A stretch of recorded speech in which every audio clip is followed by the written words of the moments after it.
Hermanos, muy buenas tardes. Aquí tengo las 5 de la tarde, 35 minutos para usted.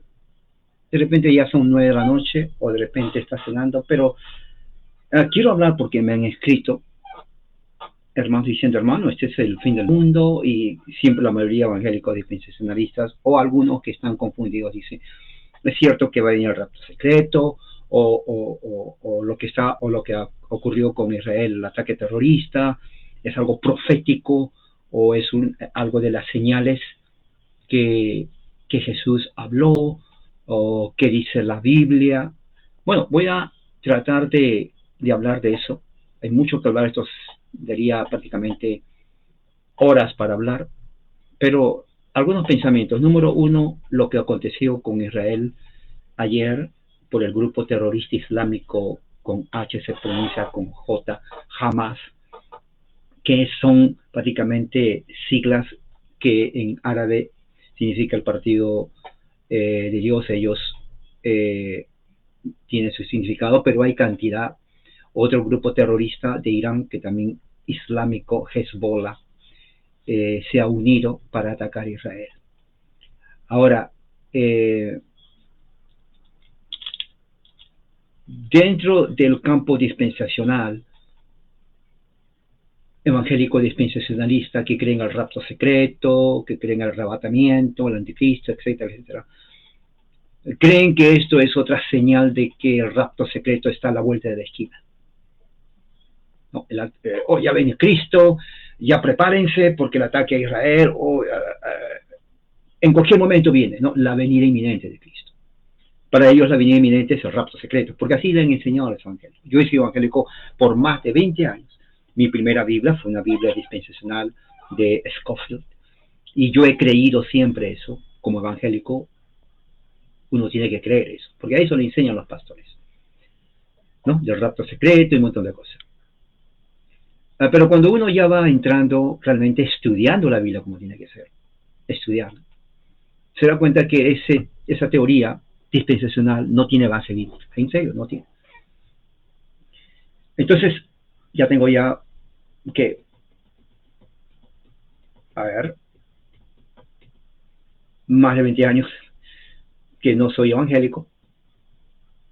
Una de las cosas que dejé es rechazar la escatología dispensacional.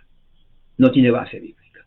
Los textos que usan no apoya eso. Son mal usados, manipulados para dar a entender algo que no dice. Entonces la pregunta es este ataque a Israel del grupo terrorista musulmán que odia a Israel a muerte, porque son musulmanes, esa es la teología musulmán islámica del Corán, odian a Israel a muerte. Es una señal de que Cristo ya viene y es un tema amplio, pero voy a tratar de hacerlo lo más abreviado posible. Por otro lado, apoyo a Israel en el sentido de que es una nación que está rodeada por la mayoría islámicos y naciones que odian y son naciones que apoyan, financian el terrorismo, como Irán y otras naciones más. Ellos quieren destruir Israel desde el punto de vista geopolítico y religioso, porque la razón base de teología no es solamente político, porque en el Islam la teología y la política van de la mano. Ideología y teología es lo mismo. No existe división de iglesia en Estado como en el Occidente. En Islam van los dos juntos. O sea, el Corán es base del Islam. Y esto es algo que para naciones disque cristianas, que ya no lo son, los avergüenza a las naciones europeas, porque las naciones europeas tienen su base en el cristianismo. Estados Unidos también es parte de eso. Pero Europa, donde nace, por ejemplo, el cristianismo, donde el catolicismo se extiende, el Sacro Imperio Romano por 1000 años, ¿no? Hasta 1800 y algo, dentro del Sacro Imperio Romano que ya no existe, nace lo que se llaman los reformadores, o sea, la división que hay, se divide la Iglesia Católica Romana por Lutero, Calvino y otros más, pero lo más principal es ellos. Ginebra, que fue la base del calvinismo, es secular. sea, ya no existe reforma. Alemania, que es la cuna del luteranismo, del Lutero que empieza, es totalmente secular. Cuando digo secular no es que no hay congregaciones, sí hay, pero son irrelevantes. Inglaterra, la cuna del puritanismo, el siglo XVII, que vinieron de aquí a Estados Unidos, ¿no? Es secular. ¿Qué más? A ver, ¿qué más? Francia, bueno, Francia desde el principio rechazó a su hijo predilecto, diríamos así, Juan Calvino, y masacró a todos los hugonotes, es secular. A ver, ¿qué más? Escocia, cuna del presbiterianismo, ¿no? De ahí salen los presbiterianos que vienen a todas partes, inclusive aquí a Estados Unidos, totalmente secular. Las iglesias que hay de ese entonces que siguen son tan pequeñas que realmente solamente viven en Israel. Todos estos grupos reformados viven de la historia del pasado, porque ya no hay reforma. Ya no hay. No, es imposible que haya reforma. Porque no sé qué grupo se va a levantar o qué hombre, porque la reforma empezó con una persona. No sé quién se va a levantar y es imposible. La Iglesia Católica ya no es la de antes. Creen lo mismo, pero ya no es la de antes. ¿Okay? Protestantismo está súper dividido, nadie se apoya. Y es increíble, porque si se levanta un luterano o se levanta un presbiteriano, se reforma, se van a reír. Nadie los va a apoyar. O sea, eso reforma es del museo. ¿Saben lo que es un museo? ¿No? Museo va para ver reliquias, cuadros de hace cientos de años. Pero ya no existe, solamente está ahí mirando. Bueno, así es la reforma. En este momento, el punto crítico es el avance del Islam, la destrucción de Jerusalén, la destrucción de Israel. ¿Okay? La izquierda mundial, ¿no? El marxismo a nivel mundial, el comunismo, el Partido Socialista a nivel global, no solamente odia al cristianismo, que es una vergüenza, está dividido el cristianismo, sino también odia a la nación de Israel.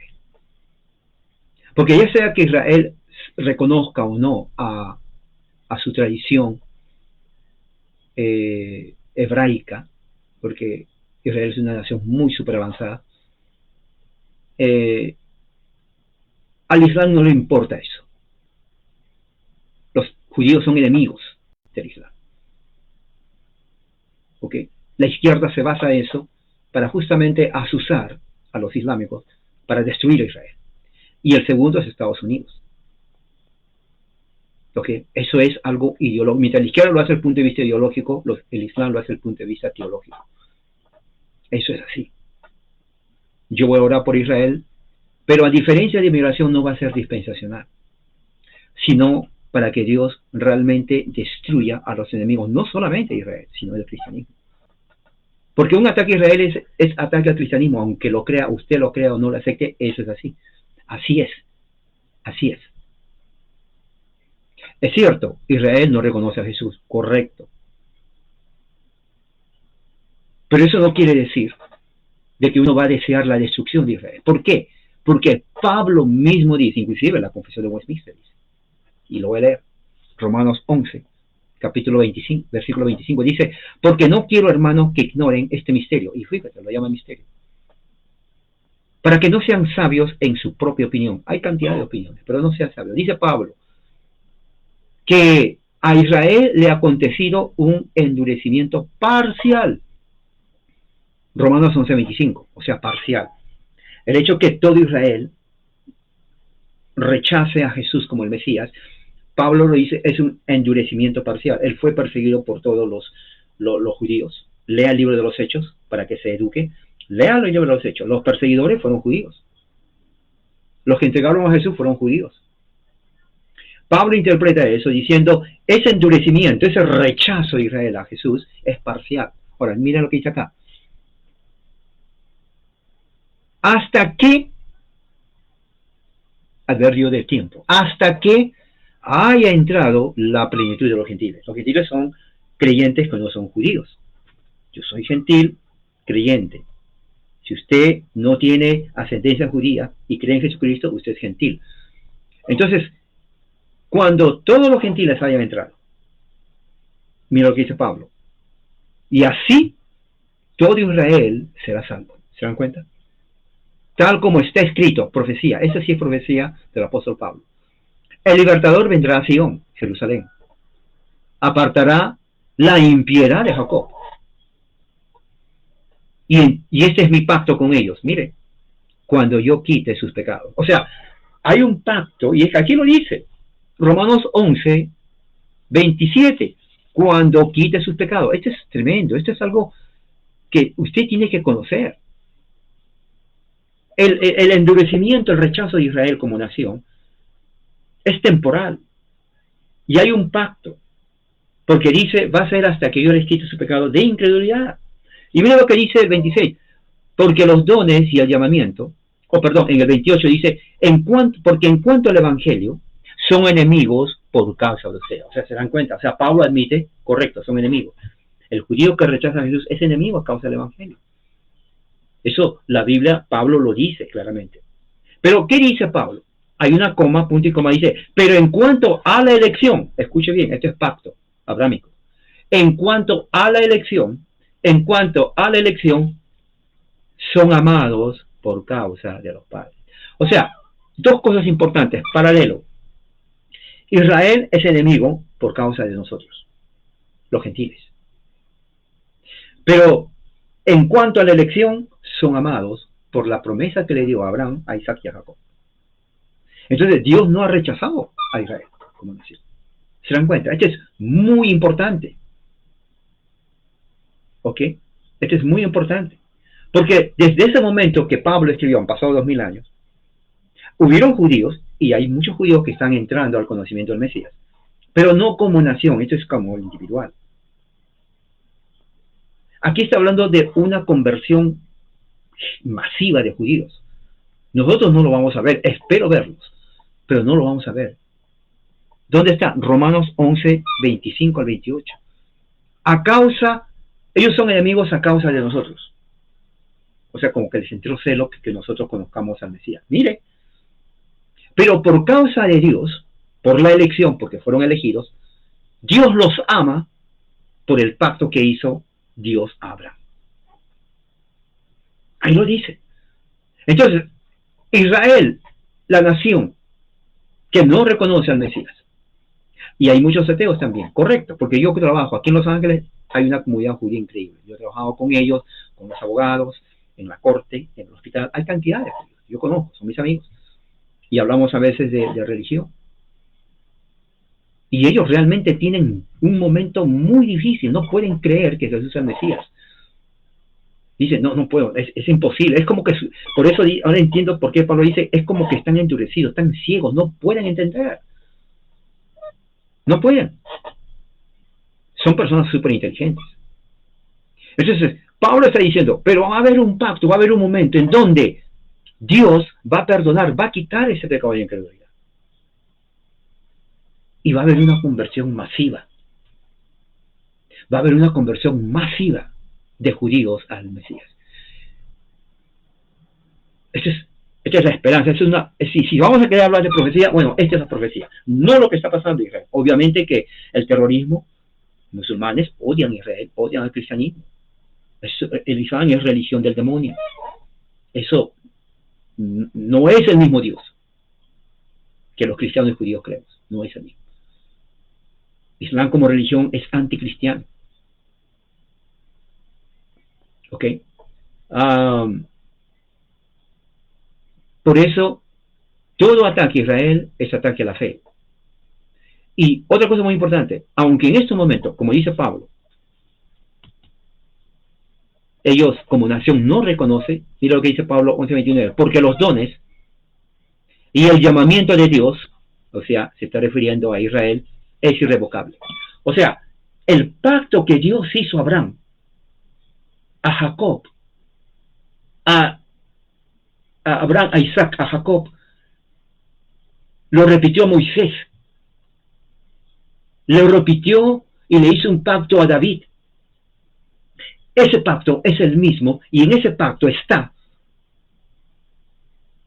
que Israel va a ser endurecido hasta que el Mesías mismo les quite esa ceguera y va a haber una conversión masiva de judíos.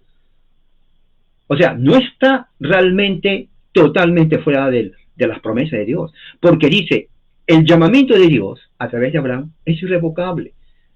O sea, no porque hoy no creen, quiere decir que Dios los abandonó. Absolutamente no.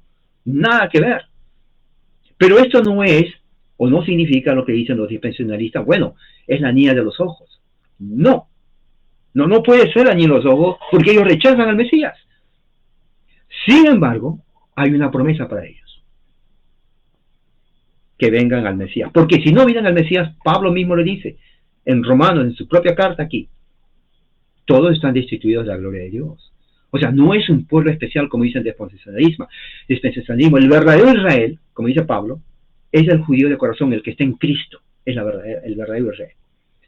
Pero el pueblo étnico de Israel, la nación, que es incrédula ahora, en su mayoría, ellos van a venir al Mesías. Está la promesa. Está la promesa. Y dice los divinos de Westminster que debemos orar por la conversión de Israel, y después de esto voy a orar. Y la protección. Que es muy diferente a la actitud de los dispensacionalistas que creen que Israel actual, secular, es el pueblo de Dios. No, no lo es. Porque Dios no tiene dos pueblos. Dios tiene un pueblo. En Cristo, ya sea gentil o judío. Eso que se quede claro. Y por otro lado, voy a hablar del rapto secreto, si ya va a venir Cristo, no, porque ellos también lo ponen así, o el ataque de Israel. Condeno el ataque de los islámicos contra Israel. Oro por Israel para su conversión. Está en el plan de Dios, sí. Pero Dios tiene solamente una iglesia, un cuerpo, iglesia, que es compuesto, está compuesto de gentiles en Cristo, judíos en Cristo. Ese es el pueblo de Dios. Ese es el verdadero Israel. Pero recuerde, el pacto de, como dice aquí, hay un pacto. La elección, que es por pacto. Cuando Jesús, al final de los tiempos, les quita el velo, va a haber una conversión masiva, hermanos. Eso ni lo dude. Eso ni lo dude.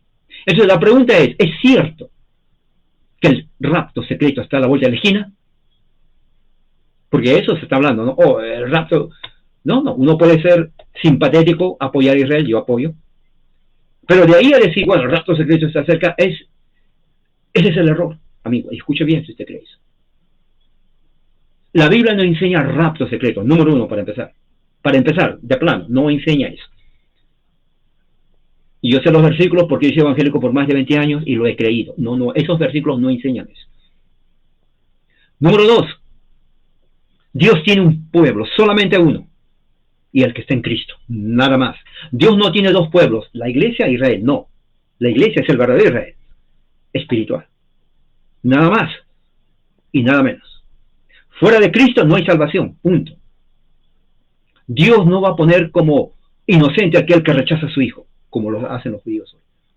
Ese es un punto de vista teológico. Pero no implica que tenemos que desecharlo, porque está en el plan de Dios, que cuando Cristo les quite el velo, se van a venir todos de una forma increíble. Eso es increíble. Y yo quisiera ver eso. Vivir para ver eso cuando la nación de Israel acepte al Mesías. Esa es promesa. Eso está aquí, Nuevo Testamento. Y los puritanos y presbiterianos creemos eso. Orar por la conversión de Israel. Sí, Señor, orar.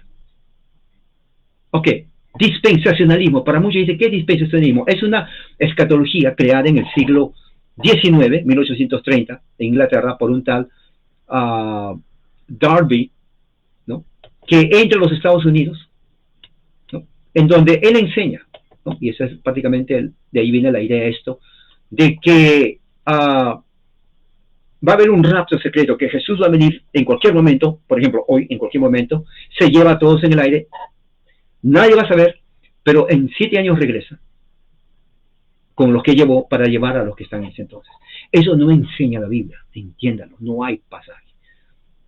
No enseña. Interesantemente, en el siglo XIX aparece la expresión de los cultos en los Estados Unidos, entre ellos el dispensacionalismo, aparecen los discípulos de Cristo, aparecen el grupo restauracionista, los mormones, testigos de Jehová, adventismo, y también los prepentecostales y los preevangélicos. Todo religión gringa. ¿Ok? Si usted pertenece a los adventistas, religión gringa. Si usted pertenece a los testigos, religión gringa. Si usted pertenece al restauracionista, religión gringa. Si usted pertenece a un grupo pentecostal, es religión gringa. Si usted pertenece a alguna secta evangélica, es religión gringa. De aquí nace todo. Made in USA o Made in USA. Yankee, religión yankee. ¿Cómo lo voy a explicar? Gringo, Estados Unidos, americano. De aquí sale todo. De aquí sale todo. Y todos tienen en común algo, a pesar que hay diferencias. La segunda venida de Cristo. Adventismo creyó que en 1843 se va a venir, no vino. 1844 dijo, tampoco vino. Así que el tipo, que era un bautista, se fue. Y de ahí sale la secta y se va a México. Le gusta la comida a los adventistas de México, se queda en México. Y de ahí Centroamérica y Sudamérica. Adventista, séptimo día. Luego viene la otra secta, la más curiosa, la que ha puesto más de 20 fechas y nunca vino Cristo. Los testigos de Jehová. Los hijos de los adventistas. No, que Cristo en realidad no sé, bueno, sí, bueno, va a venir en 1870, no vino. Bueno, sí, no vino, pero no significa que no va a venir en 1880. No, tampoco vino, bueno, no se preocupen, va a venir en 1890. Bueno, si no vino en 1890, no es porque es pasa profecía, sino que es mi error. Va a venir en 1925. ¿No vino? Bueno, disculpen, pero fue mi error. Va a venir en 1975. Ahora, uno podría decir, bueno, si la primera vez no viene, bueno, entonces, ¿para qué creer un mentiroso? Oiga, una persona normal, si a usted le hacen una y le engañan, pues ya no va a creer más. Pero si usted sigue creyendo 1, 2, 3, 4, 5, 6 veces, el problema ya no es del que le está vendiendo nada o algo falso. El problema es de usted. Bueno, los testigos de Jehová han sobrevivido a pesar de todas sus falsas profecías. A pesar de todo eso. Y ahí, otra vez, se van a México. México recibe todo lo de Estados Unidos. En serio, están llenos de sectas de aquí, de Estados Unidos, los mexicanos. Luego van también a Centroamérica y a Sudamérica. Made in USA, religión gringa. Gringa. Profecías fallidas, todos. Adventistas. Mormones también tienen su profecía. Mormones, amigos de los restauracionistas, de donde nacen todas las iglesias de Cristo, unicitarios y un montón de sectas que ya para 1890, prácticamente ya había cantidad de sectas aquí en los Estados Unidos. Cantidad de sectas. 1900 todavía usted no nacía. ¿Qué año nació usted? ¿Cómo? 1975. Ok, ¿hogar qué? Católico, ok. ¿Cuándo entró alguna secta evangélica? A los 18. Ok, vamos a ver, supongo a los 20. Si nació en el 75, usted entró de evangélico en 1990. Ya había evangélico, obviamente. Usted se preguntó cuando entró ahí, pastor, ¿cuándo se fundó la secta? No, usted, ¿cómo? ¿Yeye Ávila? ¿Usted entró? Usted aceptó a Yeye Ávila, perdón, en las campañas Yeye Ávila. Habló en lenguas, saltó, brincó, y se hizo así. Ok. Visiones, profecías y todo eso. Pero nunca preguntó cuándo se inició la secta pentecostal. Nunca. Ok, lo hubiera hecho. Y si hubiera preguntado, le hubieran dicho, no sé, tal vez algunos no saben, 1900 en adelante. Siglo pasado. Apenas tiene 120 años. Religión gringa. Gringo, sí, gringo. Dispensacionalismo es parte de todo eso. Cristo va a venir en cualquier momento. El arrebatamiento también lo llaman. Rapto secreto. 7 años y luego va a venir por ti. Yo fui evangélico, les digo, por más de 20 años. El pastor, inclusive, ¿cuándo fue? Fue un momento, no sé qué, no me acuerdo qué, pero dijeron, hermanos, duerman con corbata, porque cuando venga el Señor y se los lleve, vayan ustedes bien vestidos. Así, literalmente. En serio. Uno tiene que ir bien vestido, zapatos lustrados, corbata, perfume, porque cuando se vaya Dios, uno tiene que ir, pero bien presentable ante el Señor, en el rapto secreto.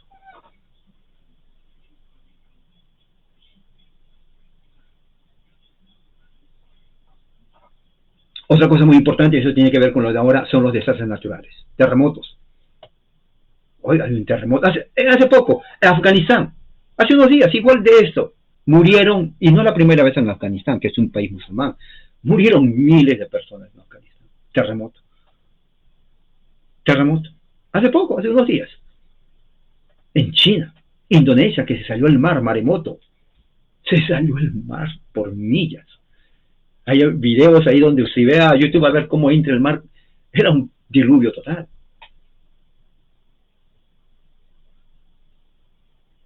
Ya viene Cristo. ¿Por qué? Terremotos, la Biblia lo dice. Oh, sí. Guerras como la que se, especialmente cuando envuelve a Israel, es peor. No, ya esto ya es definitivo. Está a la vuelta de la esquina. Ya, es más, hermano, no coma, no se preocupe, venda, salga de su trabajo, venda la casa, el carro, los zapatos, todo lo que tiene, porque ya Cristo viene. En cualquier momento. Mira, atacaron a Israel. En cualquier momento viene. Ya no. Bueno, si tiene celular, manténgase abierto porque cuando venga, para que lo grabe cuando viene.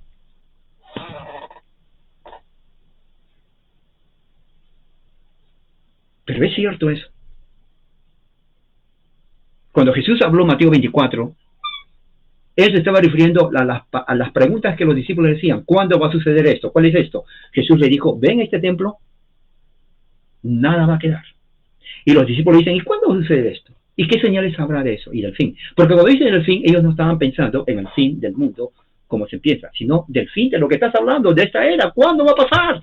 Bueno, primeramente, entre todas las cosas que dice Dios, que dijo Jesús, guerras y rumores de guerra.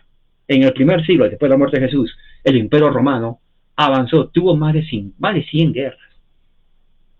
El imperio romano poderosísimo, porque fue en ese tiempo. ¿Qué trae la guerra? Masacres y matanzas. Millones murieron. ¿Usted cree que alguien va a llevar y va a enterrar a los millones? Lo dejaron ahí en el campo. El olor a sangre humana, la putrefacción era tanto que los buitres ya ni siquiera podían comer los cuerpos. Estaban tan llenos y pesados los buitres. ¿Usted ha visto los buitres? Son casi de 1 metro de altura. Yo he visto buitres. No cóndores, buitres. Son casi de 1 metro de altura. Tienen alas que cuando lo abren, lo expanden, mira casi como 3 metros. Estoy hablando de buitres. 3 metros de lado a lado, casi 1 metro de altura. Oiga, esos animales se pueden comer hasta un perro en vivo. Lo han peleado.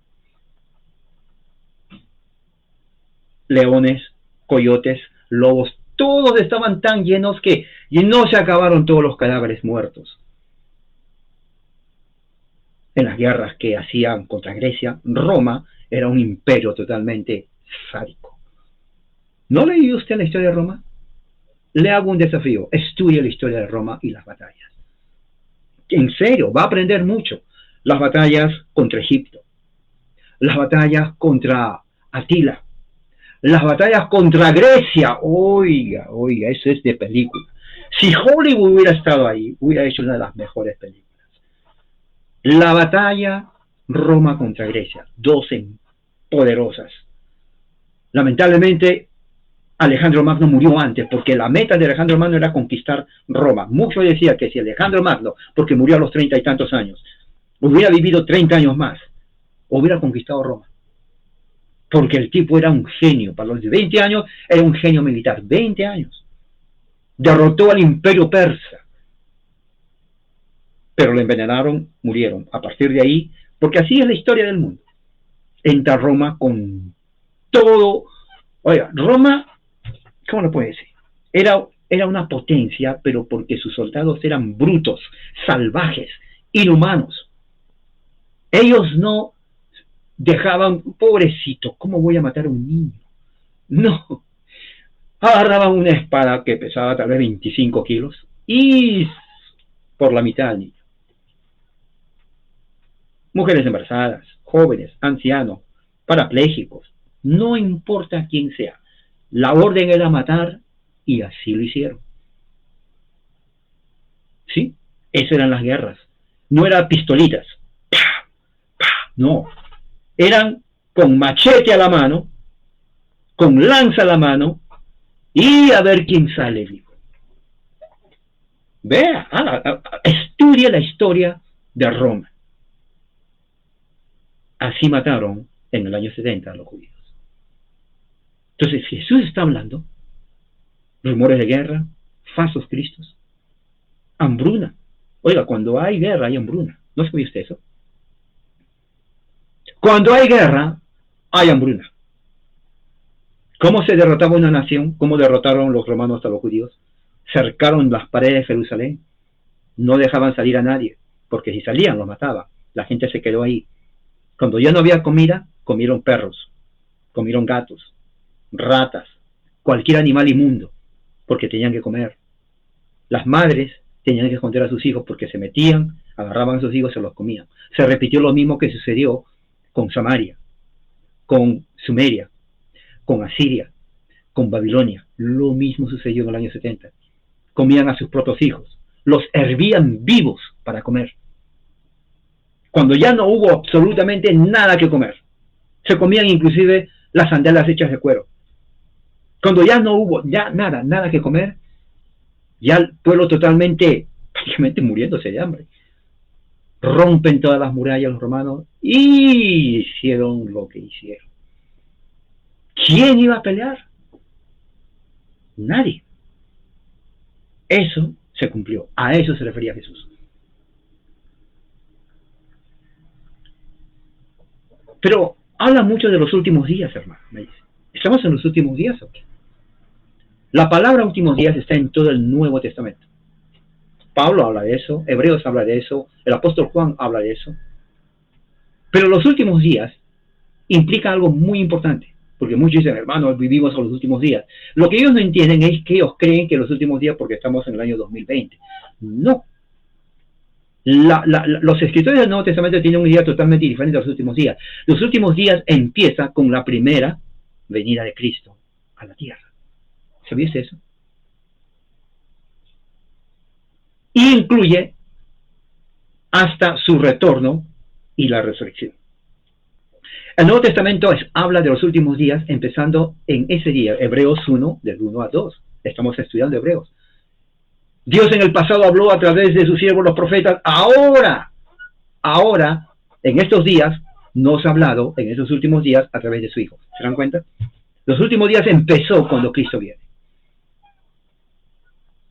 O sea, muchos dicen, bueno, en los últimos días empieza en Pentecostés, Hechos 12, capítulo 2, 16. No.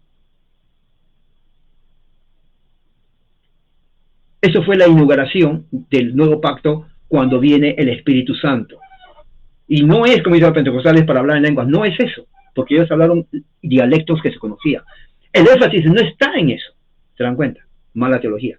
El énfasis está en que a partir de ese momento Dios aprueba la predicación del Evangelio de Cristo, del reino, a través de los apóstoles a todo el pueblo judío. Porque Jesús dijo, me serán testigos en Jerusalén, en Judea, en Samaria, hasta lo último de la tierra.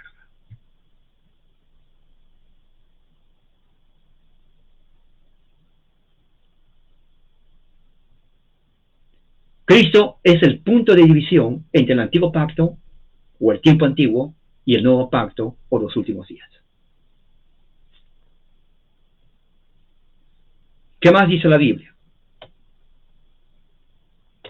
¿Estamos viviendo los últimos tiempos? Obviamente estamos viviendo los últimos tiempos. Eso lo dice el mismo apóstol Juan, que por tradición se cree que habló y escribió el libro de Apocalipsis. Y mire, para que no diga de que yo lo estoy inventando de mi propia cabeza, no. Y aquí él mismo lo dice. Increíblemente, porque él dice esto de una forma... mire lo que dice aquí. Hijitos, ahora escuche bien, es la última hora, los últimos días. Mire, lo dijo hace 2000 años. Vuelvo a repetir, 1 Juan 2:18. Hijitos, lo llaman el apóstol del amor porque era bien cariñoso. Juan era muy cariñoso. Ven, hijito mío. Ven, hijo, ven, hijito. Era muy cariñoso el apóstol Juan. Estamos ya en la última hora. ¿Se dan cuenta? Hace 2000 años. Decía, pero, apóstol Juan, con todo respeto, ¿por qué estamos en las últimas horas? Dígame, porque yo no entiendo. Tal vez en 2000 años algunos por ahí evangélicos van a pensar. No. Te voy a decir por qué estamos en la última hora. Dice, porque, ¿se acuerdan que yo les decía a ustedes que va a venir un anticristo? Sí, apóstol Juan, nos acordamos, tú siempre nos hablaste de un anticristo. Muy bien, ¿saben lo que pasa ahora? ¿Qué? Dime, apóstol Juan. Ya han surgido muchos anticristos. ¿De veras, apóstol Juan? Sí, por eso ya sabemos que estamos viviendo en los últimos días, las últimas horas. Qué bien, apóstol Juan. Yo me acuerdo que tú nos decías, o sea que ya vinieron, sí, ya hay muchos anticristos, muchos anticristos. Entonces, estamos ya viviéndolo aquí, última hora ya, de aquí ya, este es el último momento. Qué bueno, qué bueno. ¿Y quiénes son esos anticristos? Porque no sea que alguien en el futuro digan que va a ser una persona de negro, que va, oh, no, nada que ver, esos mitos. Entonces, ¿quiénes son los anticristos? Te voy a decir ahorita. ¿Se acuerdan que yo les hablé de esto? Sí, pero es que nos olvidamos, apóstol Juan, nos olvidamos. Bueno, déjeme recordarles. Ellos salieron de nosotros. ¿Eh? ¿Cómo? Salieron de nosotros. ¿Estaban con nosotros? Sí, estaban aquí en la casa. ¡Wow! Y no sabíamos, no, pero salieron de nosotros. En realidad, aunque estaban con nosotros, nunca fueron de nosotros. Tiene razón, ¿por qué? ¿Por qué? Porque si hubieran sido de nosotros, no hubieran salido de nosotros. Correcto, tiene razón. Apóstol Juan, usted tiene razón. Porque si hubieran sido de nosotros, ¿para qué se van a ir? Exacto.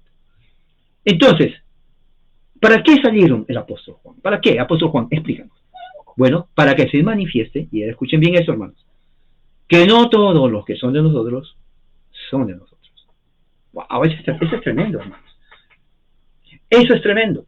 Eso es lo que enseña la Biblia, eso es lo que enseña el apóstol Juan hace 2000 años. Que los anticristos ya vivían en medio de los hermanos, salieron de ellos para que se manifestase que en las reuniones de ágape de los cristianos no todos eran de Cristo, como lo es ahora. Hoy, en las miles de sectas que hay en todo el mundo, que se reunieron hoy, no todos son de Jesús. ¿Ok? Ellos decían a estos, antes que salgan, oh hermano, le daban la mano, el beso santo, era el saludo. Pero no sabían que muchos de ellos, bautizados, tomaban la cena del Señor, sí, cantaban himnos, no eran de Jesús, no eran de Dios. Ellos, dice, son de el anticristo. Y más abajo dice, ¿quién es el mentiroso? Dice Juan, más bien el mentiroso es el que niega que Jesús es el Cristo. ¿Por qué? Porque los gnósticos, que eran gnósticos dualistas, negaban que Jesucristo vino en carne. ¿Por qué? ¿Por qué lo negaban? Porque el dualismo consideraba la materia mala y el espíritu bueno. Si Jesús es el Hijo de Dios, es imposible que sea de materia, porque la materia, la carne es mala. Así que por lo tanto Jesús era un espíritu, era como un fantasma. Bueno, y si es fantasma hay un problema con eso, porque los fantasmas no mueren. Y si no mueren, pues tampoco resucitan. Y si es así, entonces no hay evangelio, porque ¿qué sangre va a derramar cuando es un fantasma? Eso eran los anticristos. No es que va a venir uno, ya se acerca el anticristo, es de negro, todo de negro, lentes negros, y va a regir a todos. No, ese es cuento chino. Ese es cuento chino. Y no es que estoy en contra de los chinos, pero en otras palabras decir, eso es falso.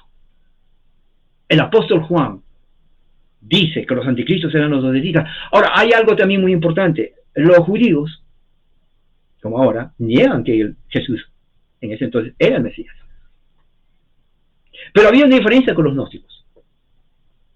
Ellos nunca dijeron que Jesús no existió, o existió en espíritu. Aunque se puede decir los judíos son anticristos en el sentido de negar que Jesús fue el Cristo, como ahora, los de ahora, ¿no? Ellos niegan que Jesús sea el Mesías. El elemento que hacía que el anticristo sea anticristo era que decía que era un fantasma, porque la materia era mala. Docetistas. Esa filosofía del docetismo se desarrolla en el siglo II. Se desarrolla más en el siglo II con los padres de la iglesia. Ahora, en Primera de Juan, capítulo 4, versículo 3, dice, todo espíritu que no confiesa a Jesús no es de Dios. Todo espíritu que no confiesa a Jesús no es de Dios. Ahora, ¿qué significa eso? En un contexto docetista, en un contexto donde los judíos también rechazaban a Jesús. Entonces, eso se puede aplicar a los dos, pero aquí hay otra parte muy importante. Aquí dice, y este es el espíritu del anticristo, del cual habéis oído que viene y que ahora ya está en el mundo. Mire, no dice del que ahora ustedes escucharon que viene y va a faltar 2000 años ahí, todavía 2023 ahí con el teléfono celular, inteligencia artificial, y va a venir. No, nada de eso. Ya estuvo presente el anticristo. Ahora, pero muchos dicen, pero el espíritu está claro, porque está haciendo la diferencia entre el Espíritu Santo de Dios y el espíritu del maligno, que es el anticristo. O sea, dos cosas principales. Para Juan, los que niegan a Jesús tienen el espíritu del anticristo, no de Dios. Para los que confiesan a Jesús, tienen el Espíritu Santo, no el espíritu del anticristo. ¿Se dan cuenta? Pero no queda ahí, ¿no? En la carta número 2 de Juan, versículo 7, porque es solamente un capítulo, dice, muchos engañadores han salido al mundo, ya salieron. No es que van a salir ahora, no, ya salieron. Que no confiesan que Jesucristo ha venido en carne. Otra vez, ¿quiénes eran ellos? Los docetistas. Los que creían en la filosofía de la dualidad, el dualismo.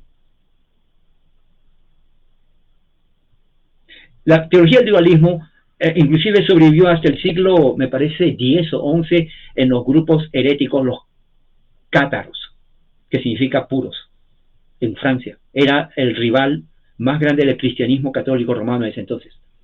Los cátaros eran gente muy preparada en el sur de Francia, y ellos eran dualistas. Ellos creían en Dios, en Jesucristo, pero era un cristianismo herético, ¿okay? Eran heréticos, por más buenas personas que eran heréticos. Fueron masacrados prácticamente al punto de exterminio total, un genocidio, que el Papa mandó a que los mataran. Todavía están las ruinas ahí, todavía se puede ver, pero los exterminaron. Algunos no resucitaron, pero sobrevivieron, viajaron a otras partes y dicen que algunos se unieron a la Reforma después, pero no se sabe en realidad. La cosa es que lo exterminaron. Ellos eran dualistas, eran totalmente dualistas, seguían las enseñanzas del docetismo. Entonces vemos aquí que el anticristo ya existió hace 2000 años. No eran personas importantes en ese sentido como hacen creer hoy los dispensacionalistas, ni tampoco es el Papa, nada que ver, no. Eran gnósticos dualistas. Hermano, me dicen uno, pero hay otra cosa, entonces no existe la tribulación, pero hermano, la gran tribulación, todo el mundo me va a perseguir, no sé qué hacer. Bueno, sí, la gran tribulación. Y eso habla el apóstol Juan también, en su primera carta. Apocalipsis capítulo 1, versículo 9 dice, yo Juan, vuestro hermano, compañero en la tribulación. ¿Cómo, hermano? ¿Cómo? A ver, repita. Apocalipsis 1:9. Juan hablando a las 7 iglesias de Asia, porque a ellos va su carta, no a nosotros. 7 iglesias, ahí lo dice, a las 7, aquí, versículo 4, a las 7 iglesias que están en Asia, a ellos les escribe. ¿Qué pasa? Le está diciendo, hermanos, yo estoy compartiendo con ustedes la tribulación, que es la misma tribulación que habló Jesús. Muchos dicen, no, pero ahí dice la gran tribulación, aquí hay tribulación, es lo mismo. Es lo mismo. La tribulación fue durante la persecución que hizo Nerón, cuando persiguió a miles de cristianos, los crucificó vivos y los prendió vivos ahí, escuchando el grito, y él tocaba el arpa mientras todos los cristianos en la Vía Apia estaban crucificados, quemándose vivos y gritando. A muchos inclusive les cortaban la lengua porque cantaban himnos a Cristo y decían, no quiero escucharlo. Entonces lo que hizo Nerón es, antes que lo crucifiquen, córtenle la lengua, porque no quiero escucharlos. Y tuvieron que cortar la lengua. Algo parecido pasó también en la Edad Media con los hugonotes. Cortar la lengua porque cantaban salmos mientras eran quemados vivos. Eso es tribulación. Juan dice, la tribulación, yo soy copartícipe. Pero no solamente en eso. Ahora fíjense lo que dice, para que se den cuenta que el reino, Cristo ya está reinando ahora. En el reino. Un momento, ¿cómo que va a ser partícipe que el reino sí está en tribulación? Porque Cristo, cuando ascendió a los cielos, se sentó a la diestra de Dios Padre. Fue coronado con honra y gloria. Y todas las cosas fueron sujetas a sus pies. ¿Se dan cuenta? Cristo es rey. O sea, participante de la tribulación, participante del reinado de Cristo. Y dice así, y en la perseverancia en Jesús. Mas el que persevera hasta el fin será salvo, dice Jesús. O sea, todo esto es el primer siglo, hermanos. Entonces, al dispensacionalista, cuando hablo con él, le tengo que decir, abre tu Biblia, léalo ahí. Oye, hermano, entonces, ¿qué hago con el rapto secreto? Es que, no hay secreto, nada de secreto. Para empezar, no hay secreto. Si quieres hablar de un rapto, ok, quédate con el rapto, pero no es secreto. Pero el rapto en realidad es cuando Cristo venga. Ya me confundí, hermano. Bueno, no te confundas. No te confundas, te voy a ayudar. 1 Corintios capítulo 15. Dice así, mas ahora Cristo ha resucitado entre los muertos, es la primicia de los que durmieron. ¿Cuándo resucitó Cristo? Le pregunto. Oh, pero eso hace 2000 años. Exacto. Él es la primicia. Mira lo que dice el siguiente versículo. Porque ya que la muerte entró por un hombre, Adán, también la muerte, el hombre vino a la resurrección por otro hombre, o sea, Jesús. Ok, muy bien. Pero 23 dice, pero cada uno a su debido orden va a ser la resurrección. Primeramente Cristo, la primicia, él ya resucitó. ¿Correcto? Sí, hermano, ya resucitó. Muy bien. ¿Qué dice después? A ver, déjame leer. Lee, versículo 23. Luego los que son de Cristo, ¿cuándo? ¿Cuándo? Venirá. ¿Dice en su rapto secreto? No, hermano. ¿Tú crees que Pablo se hubiera enseñado el rapto secreto? ¿Se le olvidó? Se le olvidó de poner rapto secreto. Porque si se olvidó, pues no sé cómo tú lo vas a hacer, pero tienes que recordarle, Pablo, te olvidaste que poner rapto secreto. Porque no existe rapto secreto. Si hubiera habido rapto secreto, Pablo hubiera dicho, y los demás nosotros en su venida anticipado por un rapto secreto o por algo. Pero no dice venida. Un solo acto. Pero no queda ahí. Mira lo que dice. Entonces vendrá el fin. ¿Ah? ¿Cómo? Es que yo pensaba que me dijeron de que 7 años de la buena suerte o que del anticristo y luego... No, lee lo que dice el versículo 24. Entonces, ¿después de qué? Después que venga Cristo. ¿Qué va a pasar cuando venga Cristo? Nosotros vamos a resucitar. Exacto. O sea, va a ser un solo acto. Viene Cristo, resucitamos, y de ahí que viene, vendrá el fin. Oye, hermano, pero a mí me habían dicho que en cualquier momento, o sea, a la vuelta de la esquina, y que tengo que estar preparado, porque si me voy tengo que irme bien, usted sabe, perfumado. No, perfume o no perfume, no hace la diferencia. Jesús no va a venir. ¿Y sabes por qué todavía? Porque dice, cuando entrega el reino al Dios al Padre. ¿Cómo? O sea, está hablando del milenio, ya estamos en el milenio. Milenio no es 1000, es una figura que implica un cierto tiempo. Jesús está reinando. ¿Cuándo empezó a reinar? Cuando él fue llevado al cielo, sentado a la diestra de ellos. ¿Se acuerda de Esteban? ¿Cómo? ¿Se acuerda de Esteban? Le digo al hermano, no, hermano, yo no leí eso. ¿No lees la Biblia en tu iglesia? Sí, pero no esa parte. Aparentemente así me han dicho.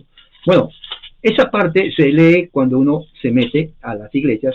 Los pastores tienen que enseñar en los primeros 6 meses toda la Biblia. Pero mira lo que dice, ¿no? En Hechos, capítulo, 9. Dice aquí, no, me parece que es 9, vamos a ver. No, es antes. Está el martirio de Esteban, capítulo 8. Dice así, miren. ¿Dónde está? Aquí está.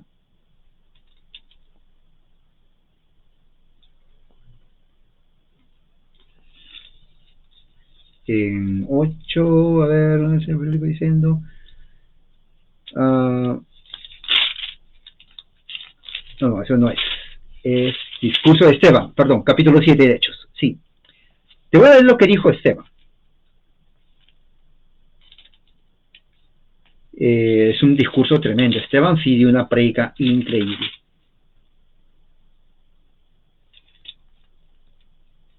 ¿Dónde está?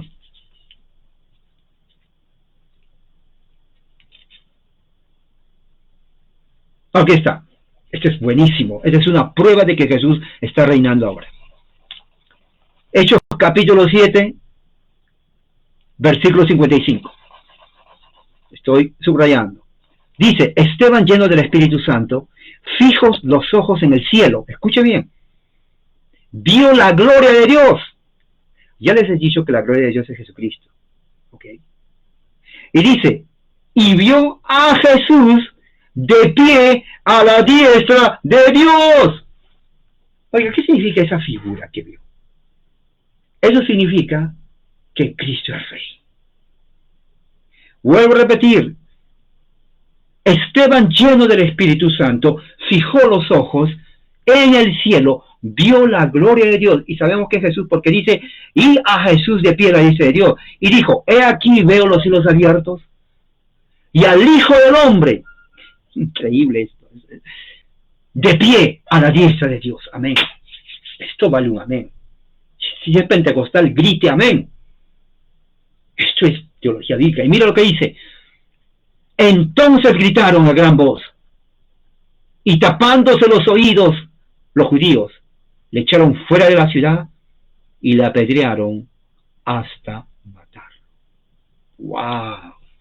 Prueba, ¿se da cuenta? Entonces, como Jesús ya reina, cuando haya sometido, otra cosa, miren lo que dice aquí, pues es necesario que Cristo reine, escucha amigo dispensacional, hasta que haya puesto a todos sus enemigos bajo sus pies, o sea, figura que quiere decir bajo el dominio de él. Y dice así, pues Cristo debe reinar, o sea, está reinando ahora, hasta que, adverbio de tiempo, fíjese, haya puesto a todos sus enemigos debajo de sus pies. El último enemigo será abolido, será la muerte. ¿Entiende? Lo que pasa con Israel, amigo dispensacional, no implica que Cristo viene inmediatamente. Porque no todavía hemos visto que las naciones se someten a él. Y número 2, no hay ninguna cosa como rapto secreto. Cuando venga Cristo, porque eso va a suceder cuando haya sometido a todos sus enemigos, las naciones van a estar debajo de sus pies y van a confesar, y todo Israel se convierte a Jesucristo. Va a venir una sola venida y resucitaremos. Entonces vendrá el fin. Así que usted puede dormir tranquilo ahora de que no va a venir en cualquier momento. Y no duerma vestido. Báñese y duerma bien. No esté en ansiedad. Recién cuando comencemos a ver que las naciones se están sometiendo a Cristo, tal vez no lo veamos. No es que sea agnóstico, pero en mi mente está, eso va a tardar un tiempo. Pero si lo vemos, oiga, créame, ya estamos entrando. Ahorita no hay. Ahorita todas las naciones están en guerra. Ucrania, Rusia, Israel, el Medio Oriente es un polvorín. Estados Unidos ya está, acabo de leer que ya está mandando sus arsenales, los mejores buques de guerra. Ya están en camino a Israel. Eso es guerra, ¿ok? Esto no es broma. Rusia, Putin, ¿usted cree que Putin está ahí dándose vacaciones? No, el tipo tiene todo su arsenal. Europa, también.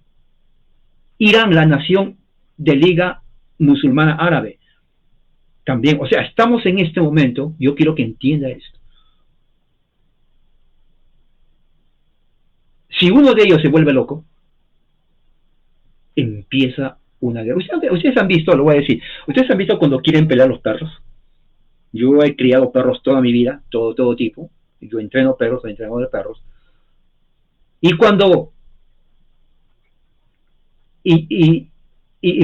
cuando venían, sacaban mi perro, venían muchos perros de afuera. Y esa, yo tenía que mantener a mi perro firme. Pero se han visto que apenas un movimiento que hace uno de ellos, uno solo, uno, no tiene que haber todo. Los otros se vuelven locos, reaccionan y empieza una pelea de perros. Habían personas que querían empezar a pelear de perros, solamente a uno le hacían mover la cola, a uno, y empezaba la guerra de perros. Es lo mismo ahora que un loco, porque la cosa está que arde. No, esto es terrible, hermano. Si uno de ellos no piensa bien, empiece una catástrofe mundial. Eso se los aseguro.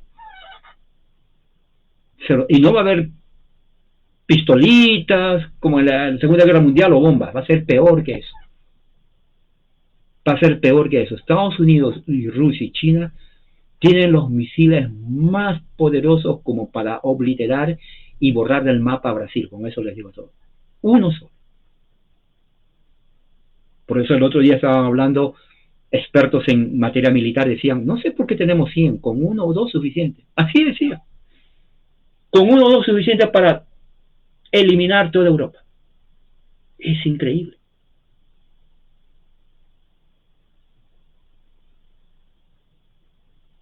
El anticristo, ya saben quiénes fueron. La bestia, Apocalipsis, Nerón. El nombre de la bestia no lo inventó Juan, ya se hablaba así siempre, a los tiranos. Nerón fue un tirano, lo llamaban, es más, aparte de bestia, lo decían el animal salvaje, bestia.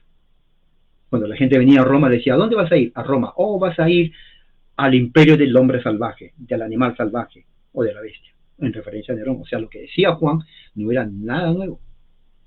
Ya se conocía así a Nerón. Así que, para dejar en claro, el ataque a Israel no implica rapto secreto porque no existe eso. Tampoco viene el anticristo porque los anticristos ya pasaron en la historia. Lo que ocurre hoy es justamente el desarrollo político de lo que siempre sucede, siempre ha sucedido. Y para que Cristo venga, número uno, todas las naciones tienen que someterse a él. No vemos eso. Cuando empecemos a ver todas, y cuando dice todas, no 3 o 4, todas, entonces, él viene, entrega el reino al Padre y resucitaremos. Pero mientras tanto, tranquilo, duerma bien, ore, pero no va a haber ninguna venida inminente. ¿Quién lo dice eso? El mismo apóstol Juan, el mismo apóstol Pablo. Primera de Juan, capítulo 2, capítulo 4, segunda de Juan. Todo el capítulo, primera de Corintios, capítulo 15, del 20 al 28.